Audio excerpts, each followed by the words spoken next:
चलो एक बार सभी का स्वागत है। बात चल रही थी हमारे सूरवंश की। सूरवंश में कल हमने पार्ट 1 देखा। सूरवंश में हमने पार्ट कल 1 देखा। आज हमारे जो है सूरवंश का पार्ट 2 होगा।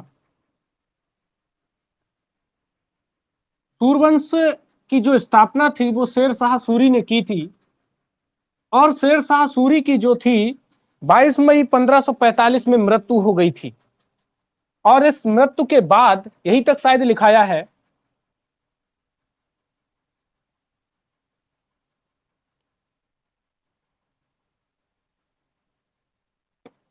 हाँ जी।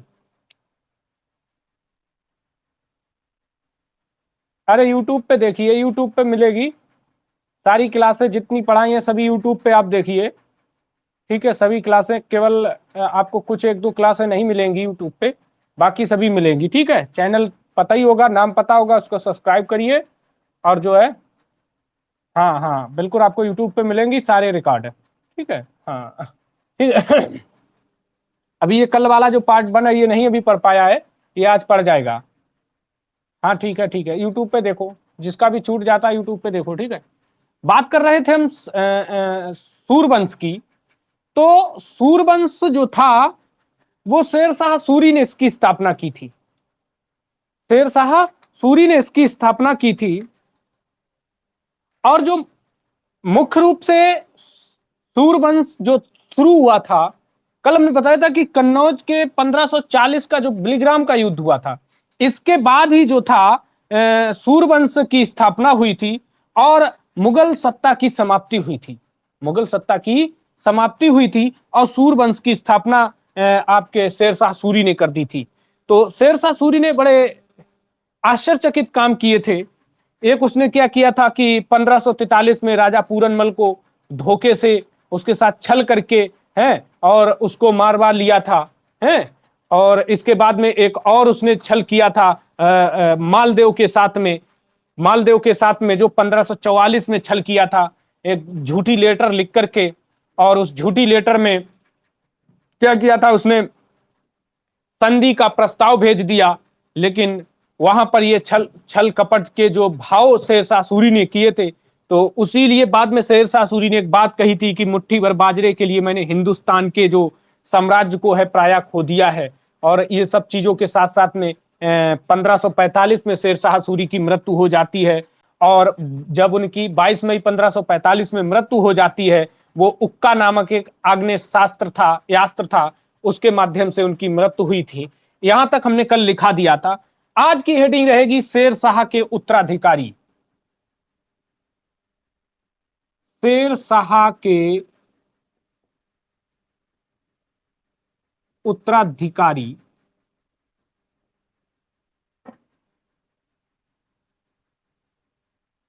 शेर शाह के उत्तराधिकारी जो थे वो देखना है आपको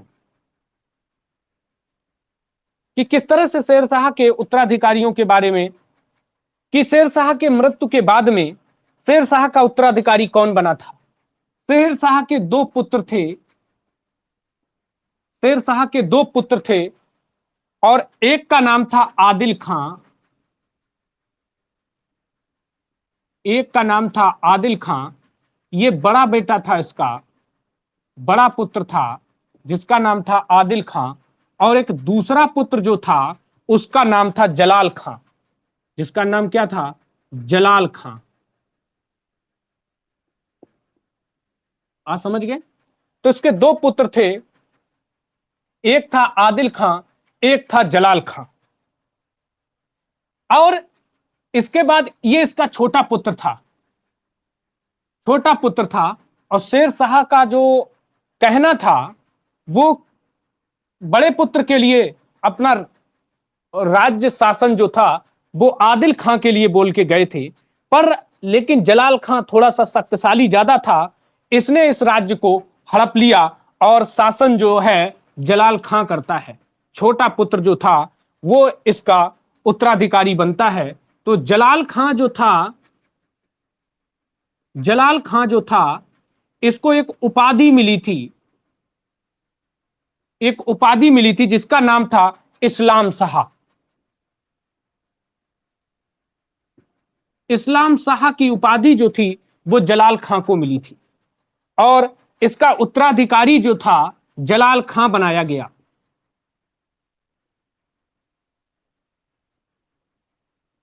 उत्तराधिकारी जो था वो जलाल खां को बना दिया गया, जो कि 1545 से लेकर के 53 तक इसका उत्तराधिकारी के रूप में काम किया है। 1545 से लेकर के 53 तक इसके उत्तराधिकारी के रूप में काम जलाल खां ने किया है। इसके बाद क्या होता है, आदिल खां से संघर्ष करता है। आदिल खां से संघर्ष करता है। आदिल खां से संघर्ष करता है और आदिल खां को वहां से भागना पड़ता है और आदिल खां को भागना पड़ता है। यानी जिस तरह से आदिल खां से इस्लाम शाह ने संघर्ष किया और उस संघर्ष में आदिल खां जो था वो हार मान जाता है और इसे वहां से भागना पड़ रहा है। आगे देखिए,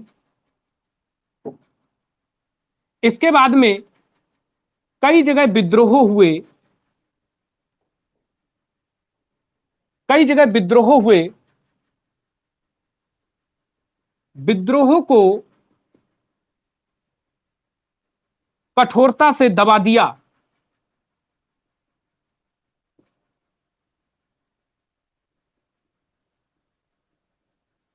जो जलाल खां था, कई जगह विद्रोह हुए और उस विद्रोह को कठोरता से दबा दिया और इस समय इस्लाम शाह तो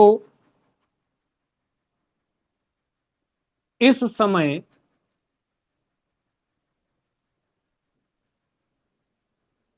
इस्लाम शाह तो क्या प्रांतीय सूबेदार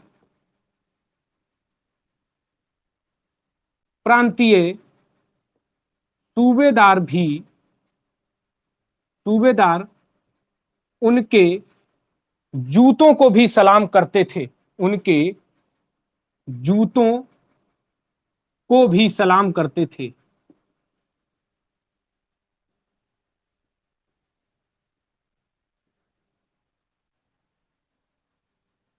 तो इस तरह से इसने इतना भौकाल बना दिया कि जो प्रांतीय सूबेदार थे उसकी तो सलामत अलग की बात है, वो जो जूते पहनता था उसको भी सलाम ठोकते थे।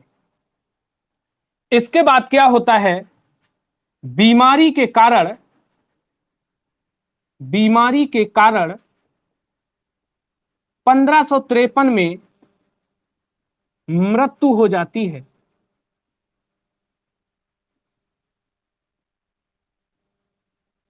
1553 में मृत्यु हो जाती है इस्लाम शाह की।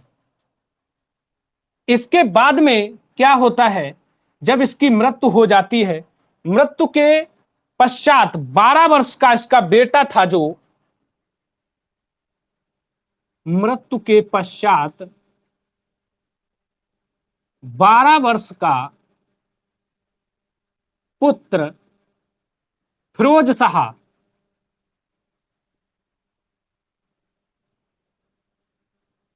फिरोज शाह जो था वो शासक बना दिया जाता है। फिरोज शाह जो है वह शासक बना।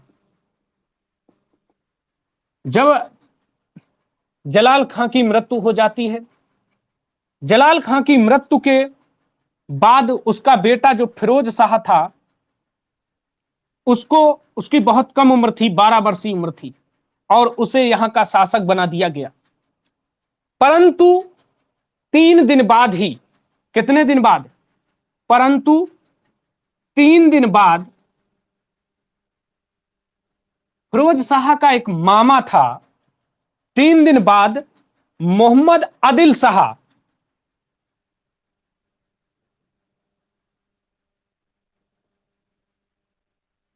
जो फिरोज शाह का मामा था, 3 दिन बाद मोहम्मद आदिल शाह ने इसकी हत्या कर दी। इसकी हत्या कर दी और गद्दी अपना ली, और गद्दी अपना ली। तो कितना जबरदस्त खेल किया इसने कि एक शासन के चक्कर में अपने भांजे की हत्या करके और गद्दी को पाने के लिए अपने भांजे की हत्या कर देता है आदिल शाह। केवल 3 दिन तक ही फिरोज शाह जो था वो केवल गद्दी पे बैठ पाता है, और जैसे ही फिरोज शाह की हत्या करता है आदिल शाह, और उसी तरह से सूरवंश जो है 5 भागों में विभाजित हो जाता है। जिस समय यह स्थिति आई, हत्या हुई, और ऐसी कंडीशन में क्या होता है, सूर साम्राज्य जो था वो 5 भागों में बट जाता है। सूर साम्राज्य 5 भागों में बट जाता है। यानी सूर साम्राज्य जो था उसे 5 भागों में उसका खंडन हो जाता है। अब 5 भागों में कैसे खंड हो रहे हैं, देखिए 5 भागों में किस तरह से तोड़े जा रहे हैं। मोहम्मद आदिल शाह जो थे,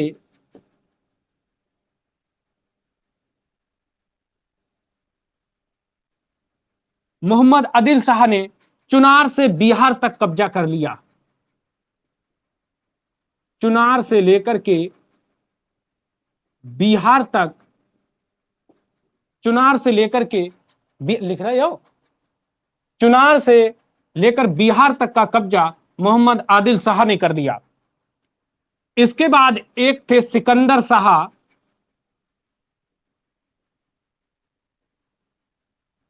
सिकंदर शाह जो था इसने पंजाब, आगरा और दिल्ली के क्षेत्र में कब्जा किया। पंजाब, आगरा और दिल्ली के क्षेत्र में कब्जा सिकंदर शाह कर लेता है। तो इस तरह से सूर साम्राज्य को 5 भागों में बांट दिया जाता है। और एक बार जब हमने आपको बताया था कि हुमायूं 1540 में भाग जाता है, जब हुमायूं पढ़ा रहे थे 1540 में भाग जाता है, और पुनः 1555 में आकर मुगल वंश को फिर से स्थापित करता है। तो नोट में लिखना है आपको, नोट में लिखना है कि सरहिंद युद्ध में,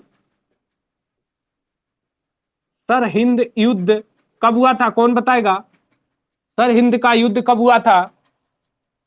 पिछले वीडियो में कराया है हुमायूं 1555। Very good. 1555 में हुमायूं ने सिकंदर शाह को पराजित किया।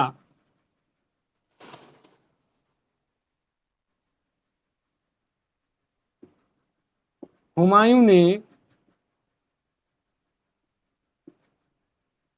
सिकंदर शाह को पराजित किया। हुमायूं ने सिकंदर शाह को पराजित किया, सूरवंश को समाप्त किया, सूरवंश को समाप्त कर दिया, समाप्त किया, और मुगल वंश पुनः शुरू कर दिया। मुगल वंश पुनः शुरू कर दिया।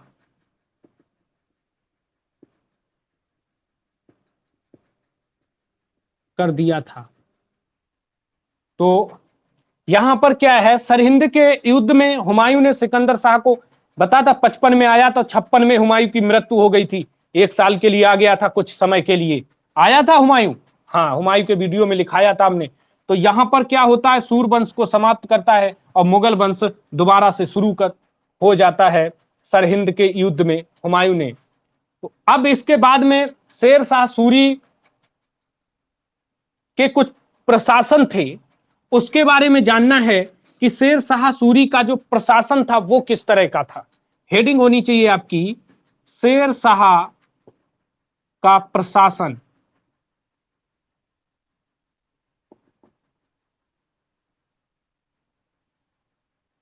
शेर शाह का जो प्रशासन था उसमें एक नजर डालिए।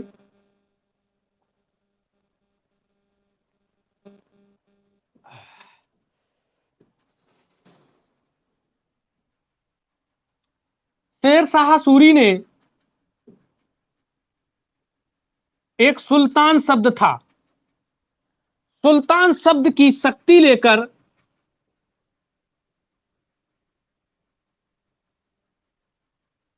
शक्ति, सुल्तान शब्द की शक्ति, सुल्तान शब्द की शक्ति को केंद्र बिंदु माना, को केंद्र बिंदु माना। यानी कि जो शेर शाह सूरी थे उसने सुल्तान शब्द के आसपास ही सारे काम किए, यानी खुद को अपने आप को सुल्तान घोषित करके और उसने केंद्र बिंदु माना सुल्तान को और प्रशासन को चलाया। इसके बाद में इसने क्या किया, कुछ मंत्री और विभाग की गण रचना की, यानी कुछ मंत्री बनाए या विभाग, मंत्री और विभाग जो थे 4 बनाए इसने, 4 इसने मंत्री विभाग बनाए। उसमें से पहला इसका एक विभाग था जिसका नाम था दीवाने बजारत, दीवाने बजारत। ये इसका एक मंत्री विभाग था। ये दीवाने बजारत जो था इसमें लागान वसूलने का काम होता था, लागान और राजस्व, लागान और राजस्व का काम जो था उसके लिए उसने दीवाने बजारत बनाया, दीवाने बजारत बनाया। इसके बाद एक और विभाग इसने बनाया जिसका नाम दीवाने आरिज, दीवाने आरिज बनाया। दीवाने आरिज जो था यह सैन्य संगठन था। क्या था? सैन्य संगठन। यानी यहां पर इसका जो सिपाही थे उनके लिए एक इसने विभाग बनाया जिसका नाम दीवाने आरिज रखा, दीवाने आरिज रखा। इसके बाद तीसरा जो था दीवाने रसालत बनाया, दीवाने रसालत, दीवाने रसालत बनाया। और दीवाने रसालत में क्या था? विदेशी मामले, विदेशी मामले। तो इसके लिए एक इसने क्या बनाया? विदेशी मामलों के लिए एक दीवाने रसालत बनाया। ठीक है, दीवाने आरिज सैन्य संगठन के लिए बनाया और दीवाने बजारत जो था वो लागान राजस्व के लिए बनाया। इसके बाद में एक इसने दीवाने इंसा बनाया। चौथा क्या बनाया?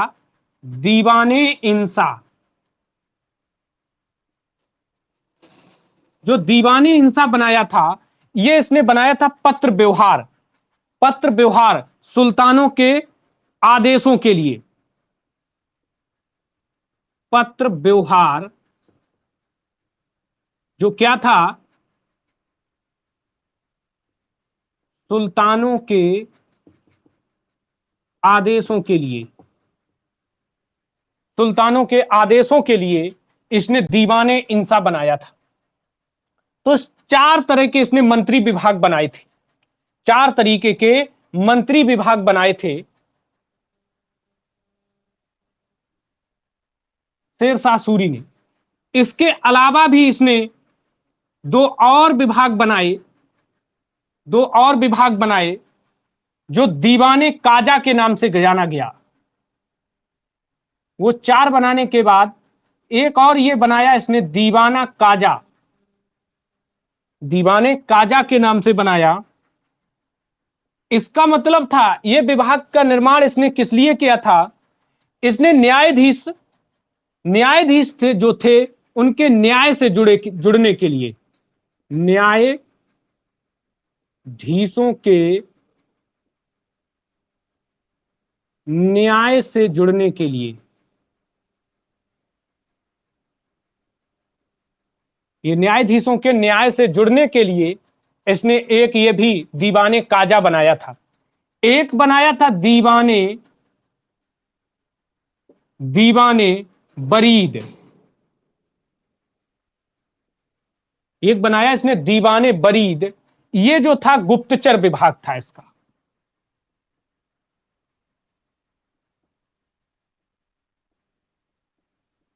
गुप्तचर विभाग था।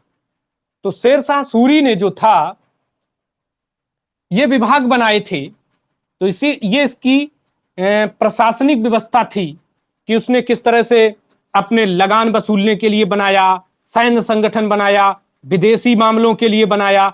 इस तरह से कुल मिला के जो था ये इसकी प्रशासन व्यवस्था थी। इसके बाद में इसने क्या किया, ये इसका केंद्रीय प्रशासन था। इसके बाद में प्रांतीय शासन भी इसने किया।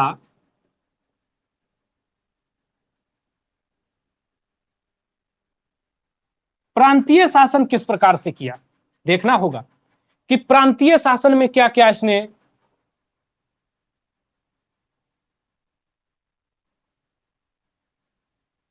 प्रांतीय शासन जो था इसका साम्राज्य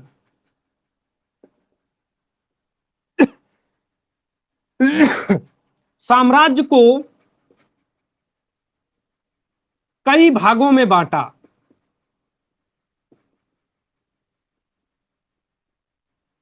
इसने क्या किया, साम्राज्य को कई भागों में बांट दिया।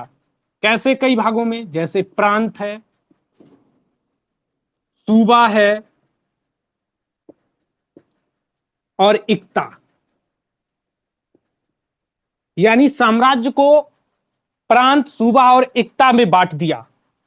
और सूबा को क्या किया इसने, सूबा को सरकार बना दिया। क्या बना दिया, सरकार। सूबा को भी सरकार से बांट दिया। सरकार किसे बोलते थे उस समय में, जिला को बोला जाता था। जिला को उस समय सरकार बोला जाता था। तो ध्यान रहेगा, सूबा को सरकार और सरकार को जिला। तो सूबा को सरकार में बदल दिया और सरकार को भी इसने क्या किया, दो भागों में तोड़ दिया।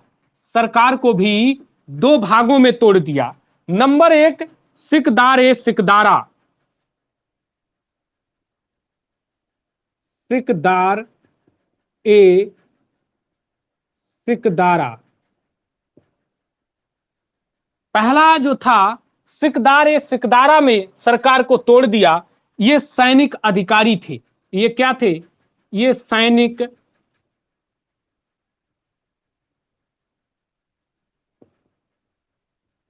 अधिकारी थे।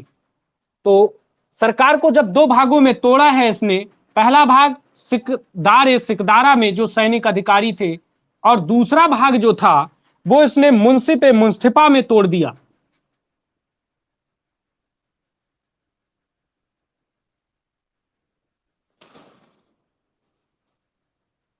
मुंसिफ ए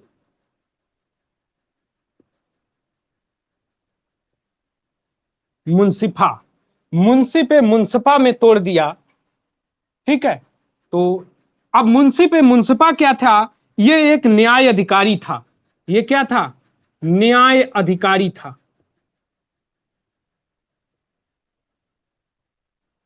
तो सरकार को जब इसने दो भागों में तोड़ा, सिकदार ए सिकदारा में और मुंसिफ ए मुंसिफा में तोड़ दिया।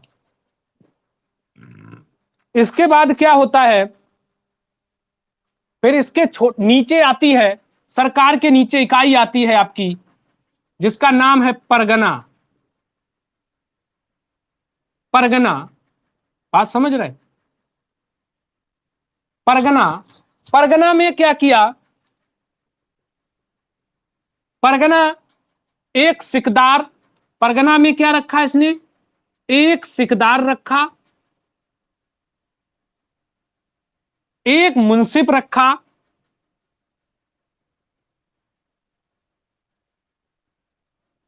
एक मुंसिफ रखा, एक फौतदार, एक फौतदार जिसे खजांची कहा गया, खजांची, जिसे खजांची, और दो क्लर्क रखे, और दो क्लर्क रखे। तो परगना में क्या किया इसने, एक सिकदार रखा, ये यहां अधिकारी थे, अधिकारी से छोटा जो होता है उसका एक सिकदार, एक मुंसिम, एक फौतदार जो खजांची रखा, और 2 क्लर्क रख लिए परगना में। इस परगना के बाद में इकाई आती है कौन सी? गांव। तो गांव में इसने, ये गांव जो था ये शासन की सबसे छोटी इकाई थी, शासन की सबसे छोटी इकाई थी,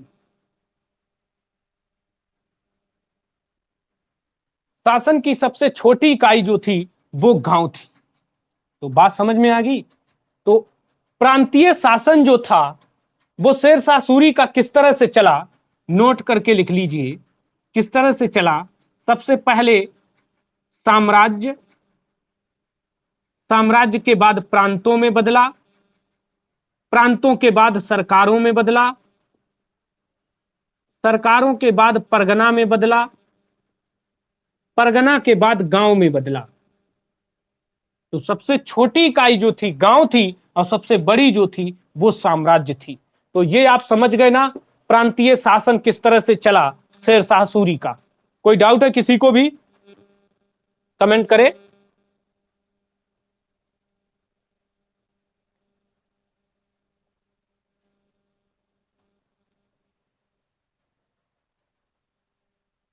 बिल्कुल, ये इसका जो क्रमांक है ये पूछा जाता है परीक्षाओं में कि शेरशाह सूरी का किस तरह से प्रांतीय शासन व्यवस्था किस तरह से चली।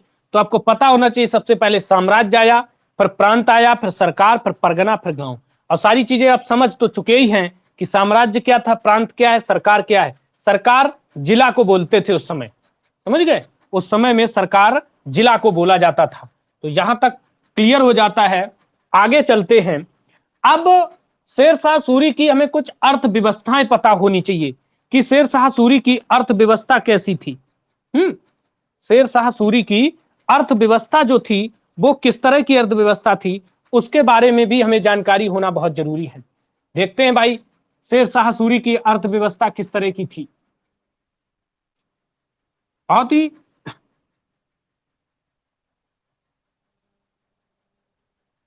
एक बार, 2 बार, 3 बार, 4 बार, जब तक याद ना हो जाए तब तक लगातार वीडियो देखना, समझ रहे? और अपने आप याद हो जाएगा। अब इसकी अर्थव्यवस्था जो थी,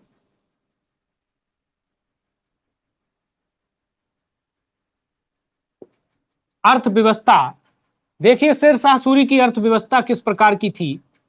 लिखेंगे पहले पॉइंट में, आय का प्रमुख साधन भूमि कर, आय का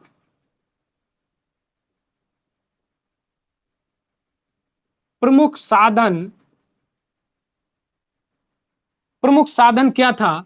भूमि कर था। यानी कि जो आय थी शेरशाह सूरी की वो सबसे ज्यादा भूमि कर से वो मिल रहा था। ऐसे आय जो था वो भूमि कर से सबसे ज्यादा मिलती थी।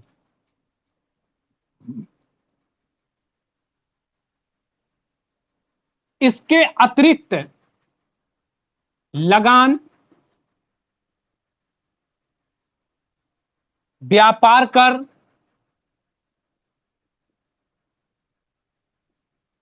टकसाल, व्यापार कर, टकसाल, युद्ध में लूट कर, लूटना, लूटा हुआ भाग, युद्ध में लूटा भाग, इसके बाद जजिया कर, जजिया, और इसके बाद उपहार आदि इसकी जो थी अर्थव्यवस्था में सुधार के लिए यहां से इसका प्रमुख आय थी कि, और सबसे प्रमुख था भूमि कर। प्रमुख की अगर बात करेंगे तो भूमि कर से सबसे ज्यादा इसे आय प्राप्त होती थी, भूमि कर से इसे सबसे ज्यादा आय प्राप्त होती थी शेरशाह सूरी को। इसके बाद इसने क्या किया, लगान की दर जो थी,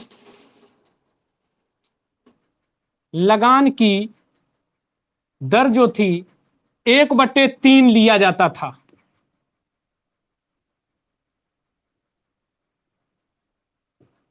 तो शेरशाह सूरी के समय में जो लगान था वो 1/3 लिया जाता था, 1/3 लिया जाता था।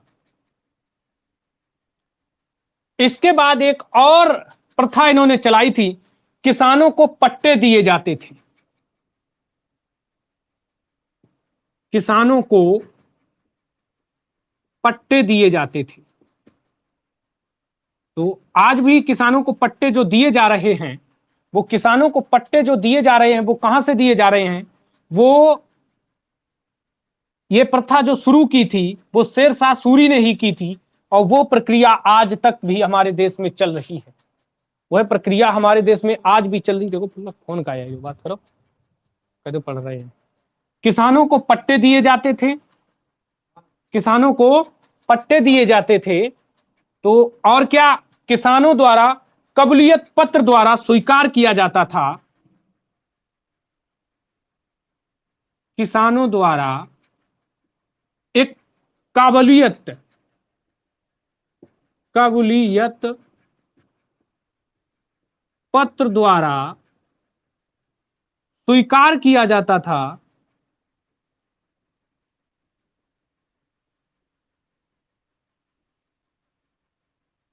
कबूलियत पत्र द्वारा स्वीकार किया जाता था कि हमें आप जमीन दीजिए और उसका जो लगान है या भूमि कर है वो हम देंगे। जब ये किसान कबूलियत पत्र द्वारा कबूल कर लेते थे तो किसानों को पट्टे की रूप में भूमि शेरशाह सूरी देता था।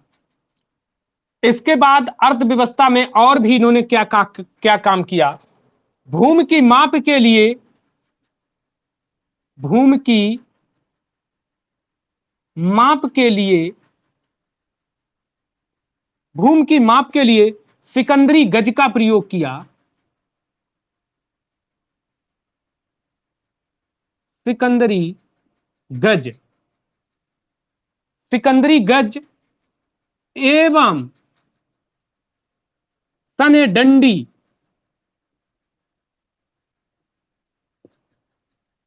तने डंडी का प्रयोग किया।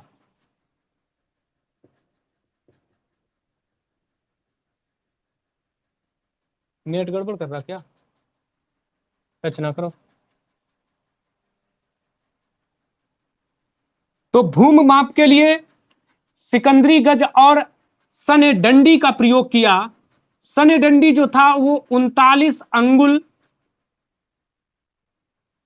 या 32 इंच का था। बात समझ रहे? तो सने डंडी जो था वो 39 अंगुल या 32 इंच का था। ये तो काम जो थे अर्थव्यवस्था में सुधार के लिए शेरशाह सूरी ने किए थे। शेरशाह सूरी ने क्या किया था? आय के लिए भूमि कर, लगान, व्यापार कर, इस तरह के कर लगाए जिससे उसे आय आई। लगान की दर 1/3 कर दी। किसानों को पट्टे के रूप में भूमि दी, किसानों को पट्टे के रूप में भूमि दी, और वो कबूलियत पत्र द्वारा लिखा लिया कि आप हमें लगान देंगे तभी हम आपको भूमि पट्टे के रूप में देंगे। भूमि की माप के लिए सिकंदरी गज, भाई भूमि को माप के, भूमि को माप करके ही हम लगान वसूलेंगे। इसलिए उसने 2 तरीके की माप चलाई, सिकंदरी गज और सने डंडी, जिसको 39 अंगुल से नाप लें या 32 इंच का था। यहां तक कोई दिक्कत है किसी को भी? नहीं होगी ना? ठीक है। इसके बाद ये तो इसकी अर्थव्यवस्था में आय के स्रोत थे। इसके बाद इसने सिक्कों में कुछ खेल किया, सिक्कों में भी कुछ खेल किया। इसने क्या किया? पुराने सिक्कों की जगह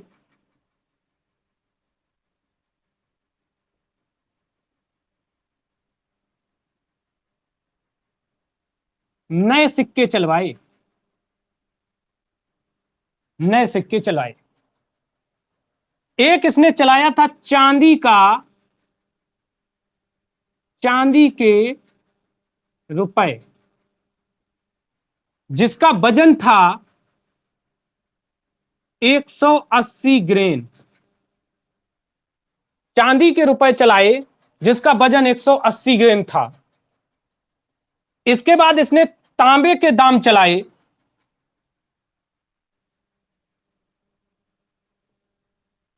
तांबे के दाम चलाए,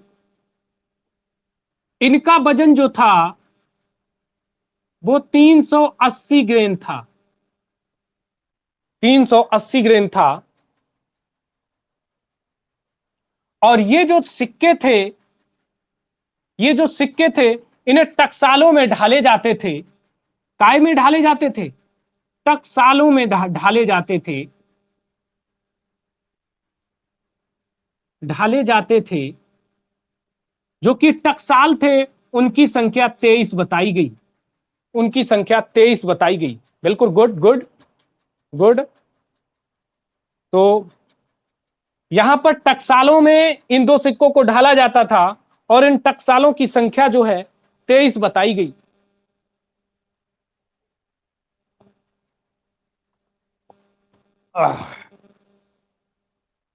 इसके बाद देखिए,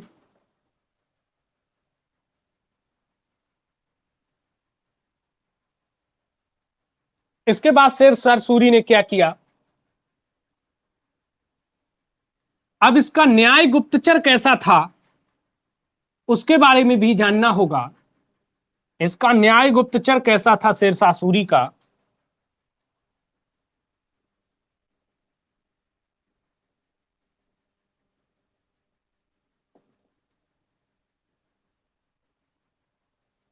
रुको, थोड़ा इंक डाल लेते हैं।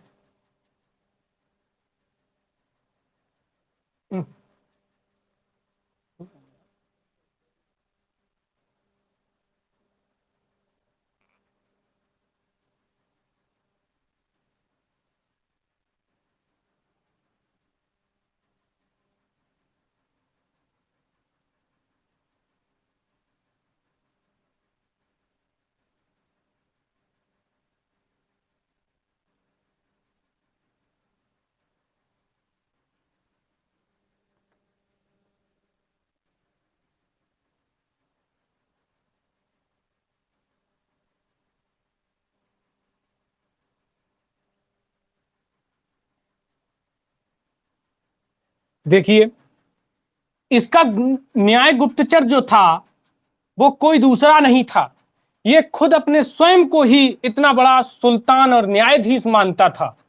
समझ रहे? तो शेरशाह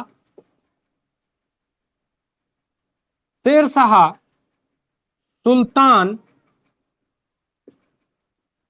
स्वयं को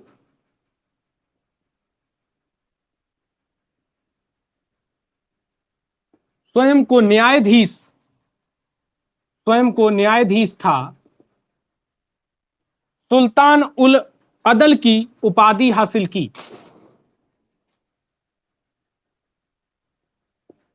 सुल्तान उल अदल की उपाधि हासिल की।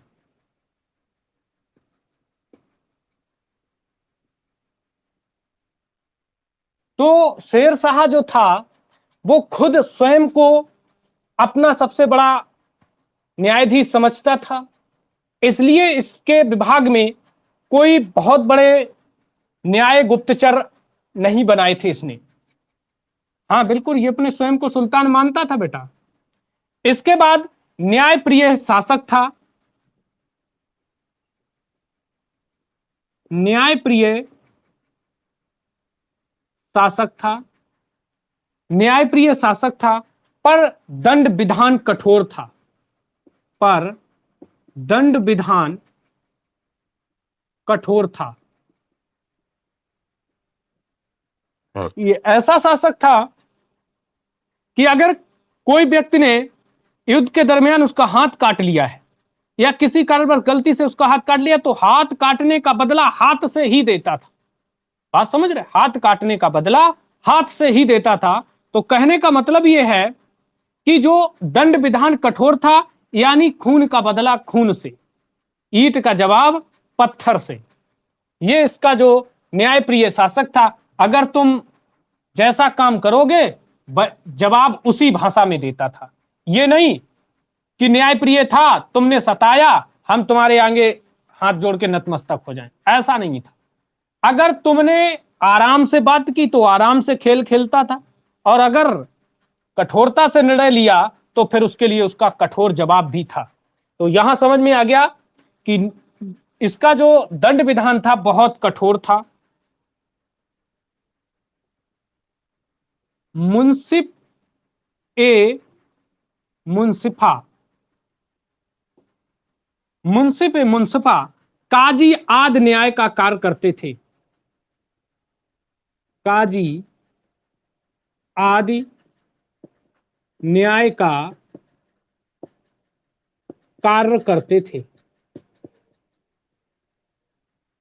तो अगर ये नहीं होता था तो इसका एक जो विभाग था मुंसिफ ए मुंसिफा, इसको न्याय करने के लिए अधिकार दे रखा था शेरशाह सूरी ने। इसके बाद सूचना के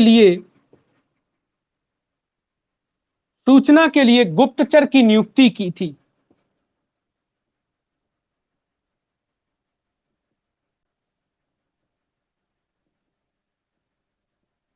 तो सूचना के लिए गुप्तचर विभाग की नियुक्ति की थी।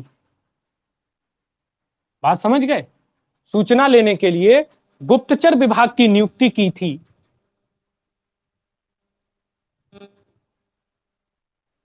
सूचना के लिए गुप्तचर की नियुक्ति की। यह इसका न्याय गुप्तचर था। इसके बाद में इसकी सैनिक व्यवस्था कैसी थी? सैनिक व्यवस्था इसकी किस तरह की थी? हेडिंग है आपकी, बहुत ही जबरदस्त लिखाया है आपको, बिल्कुल अलग अलग करके।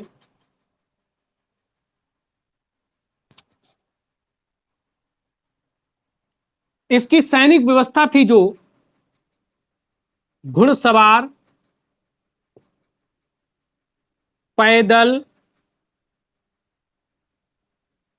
हाथी और तोपखाना।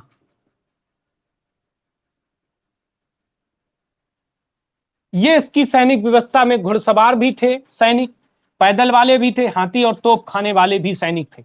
ये चार प्रकार के सैनिक इसने रखे थे। इसके बाद में सैनिकों को नगद वेतन देता था। सैनिकों को नगद वेतन, ये सैनिकों को नगद वेतन कौन देता था इससे पहले, और बताएगा कोई? सैनिकों को नगद वेतन कौन से शासक? बिल्कुल बिल्कुल बिल्कुल सही है, अलाउद्दीन खिलजी जो थे उन्हीं ने नगद वेतन देने का काम शुरू किया था। और घोड़ों को दागने का काम, घोड़ों को दागने और सैनिकों की हुलिया,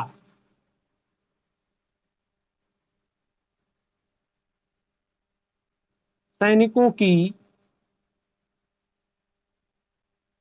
हुलिया लिखने की पुनः प्रक्रिया शुरू की। लिखने की पुनः प्रक्रिया शुरू की। ये अलाउद्दीन खिलजी भी करते थे। घोड़ों को दागने का काम, सैनिकों की हुलिया लिखने की प्रक्रिया अलाउद्दीन खिलजी ने भी की थी, और यही काम शेरशाह सूरी ने भी किया। यानी सल्तनत काल की याद दिला दी थी सूरवंश में, समझ गए? इसीलिए शेरशाह ने अलाउद्दीन खिलजी की पद्धति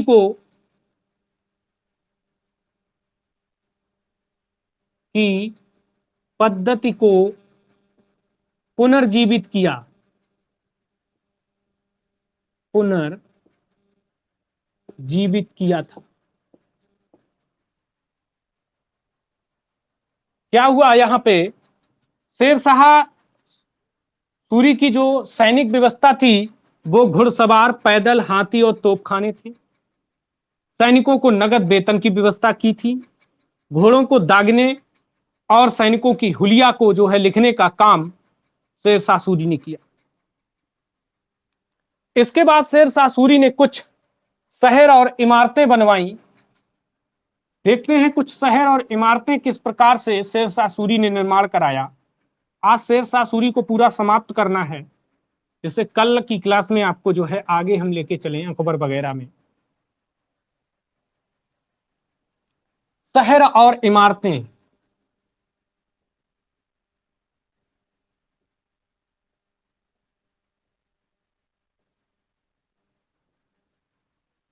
शहर और इमारतें किस तरह से शेरशाह सूरी ने इनका निर्माण कराया है।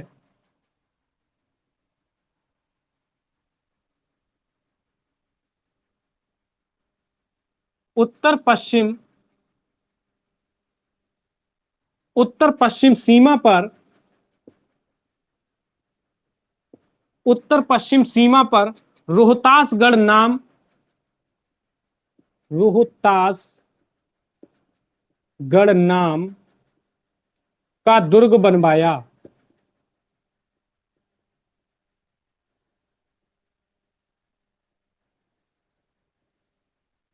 उत्तर पश्चिम सीमा पर रोहतासगढ़ नाम का एक दुर्ग बनवाया था। इसके बाद और क्या काम किए इन्होंने।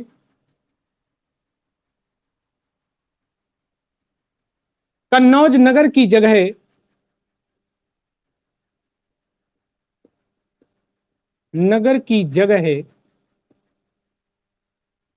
कन्नौज नगर की जगह शेरसूर नामक नगर बनवाया। शेरसूर नामक नगर बनवाया।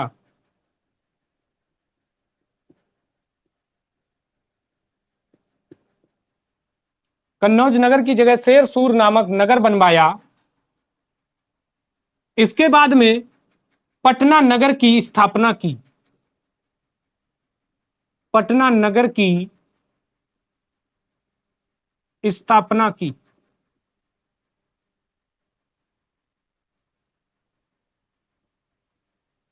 पटना नगर की स्थापना की थी। एक और बहुत बड़ा काम किया था, सासाराम झील के बीच स्वयं का मकबरा बनाया। सासाराम में झील के बीच स्वयं का मकबरा बनवाया।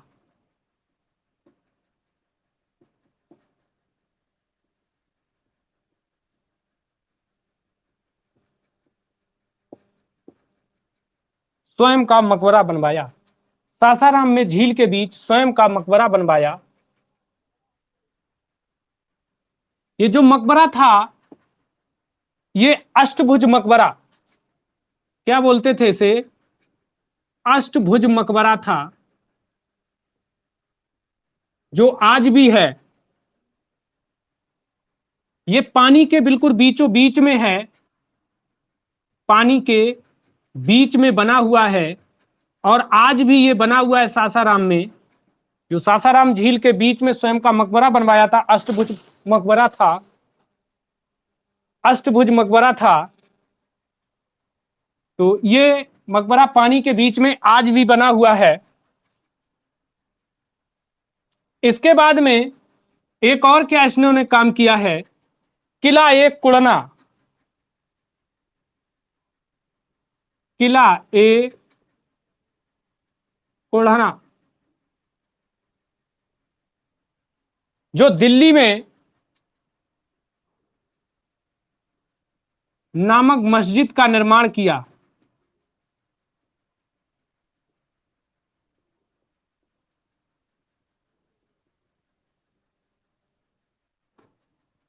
नामक मस्जिद का निर्माण किया। किला ए कुड़हा नामक एक मस्जिद जो थी, वो दिल्ली में शेरशाह सूरी ने बनवाई, इसका निर्माण कराया। इसके बाद इसने क्या किया है, सड़क एवं सराय का निर्माण कराया है।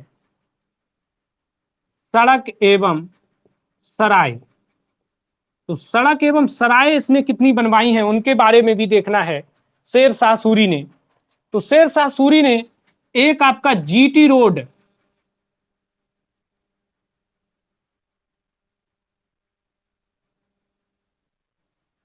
जीटी रोड का मरम्मत कराया, जीटी रोड का मरम्मत कराया, जो कि बंगाल से पाकिस्तान जाने का रास्ता है, बंगाल से पाकिस्तान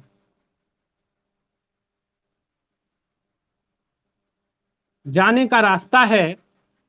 ये लगभग में 2400-2500 किलोमीटर की दूरी है इसमें, 24 से 2400-2500 किलोमीटर के आसपास दूरी है। एग्जैक्ट आंसर नहीं, कहीं 2400 को 2500, जिसको ग्रांड ट्रंक रोड कहते हैं। वेरी गुड, बिल्कुल सही है। जीटी रोड का मरम्मत कराया इन्होंने। इसके बाद में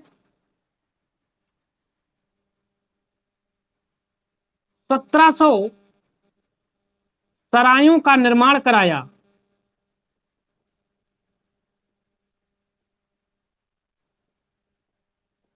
अभी सरायों का निर्माण इसलिए कराया जिससे कि व्यापारी लोग जाते हैं, रास्ते में थकावट आती है तो थक जाते हैं, तो उन्हें क्या है यहां पर आराम कर ले। तो ऐसे जगह जगह पर उन्होंने सरायों का निर्माण, लगभग 1700 सरायों का निर्माण करा दिया था शेर शाह सूरी ने। इसके बाद में डाक प्रथा का प्रचलन करवाया, डाक प्रथा का प्रचलन करवाया।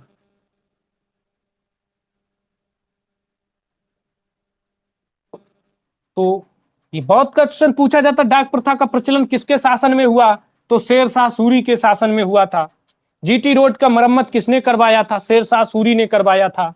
सासाराम झील के बीच स्वयं का मकबरा किसका बना हुआ है, तो यहां पर शेर शाह सूरी। तो आज की जो क्लास थी वो शेर शाह सूरी से संबंधित थी। ये शेर शाह सूरी का पार्ट 2 था। कल की क्लास में पार्ट 1 हमने पढ़ाया था। दोनों पार्ट आपको यूट्यूब पर भी मिलेंगे। अगर क्लास में आपको समझ में आया है, मजा आया है, तो लाइक और सब्सक्राइब जरूर करेंगे। समझ गए? हाँ, समझ में आया है जी। तो आज की क्लास का टाइम पूरा हो चुका है। कल सुबह हिंदी के साथ एक बार फिर 9 बजे हम आपकी सेवा में लाइव हाजिर होंगे। तब तक के लिए गुरु कृपा सुपर फास्ट क्लासेस की ओर से सुनील का सभी को तहे दिल से नमस्कार।